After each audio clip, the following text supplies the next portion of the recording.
But the big story that's been breaking today at the moment comes from Srinagar, where two policemen have been killed in a terror attack late this evening on a police bus in Srinagar.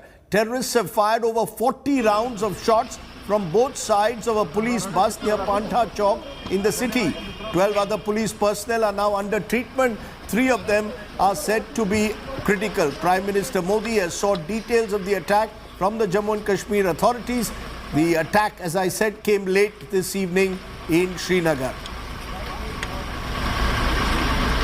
Joining me now is Kamaljeet Sandhu, who joins me with the very latest. Kamaljeet, tell us more about this attack that's taken place in Srinagar.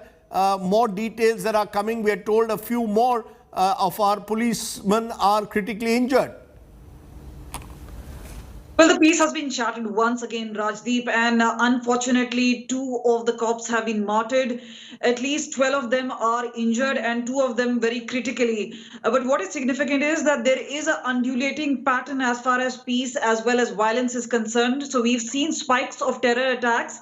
Earlier, there were attacks on minorities as well as non-locals. Once again, it seems Jammu Kashmir police is on the target of terrorists, and here this time they have attacked Jammu Kashmir armed police force. They are not the ones who are really armed, so they were going back after a law and order duty, and they were not armed. They had only batons as well as shields. Only one of them was supposed to be armed in that particular bus, but once that recce and planning came to the fore, what is significant is that the ambush was carried out at least from 2 to 3 sides. So we see there was no bulletproofing of the bus, and that is why those terrorists could easily target the forces. That is what is called maximum casualties in the first go. And before the retaliation came in, they had actually escaped. This is obviously a warning sign coming in as far as the security forces are concerned. There can be no sense of complacency. The other is whether it is a foreign terror group or whether it is a local hand, it could possibly be a hybrid group. But the cause of worry is definitely there.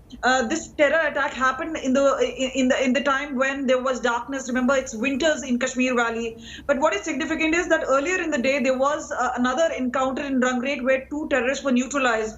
But is it surprising? Is it surprising, Kamaljeet, that in this instance? Is it surprising in this instance that the Jammu and Kashmir police have been targeted in this manner?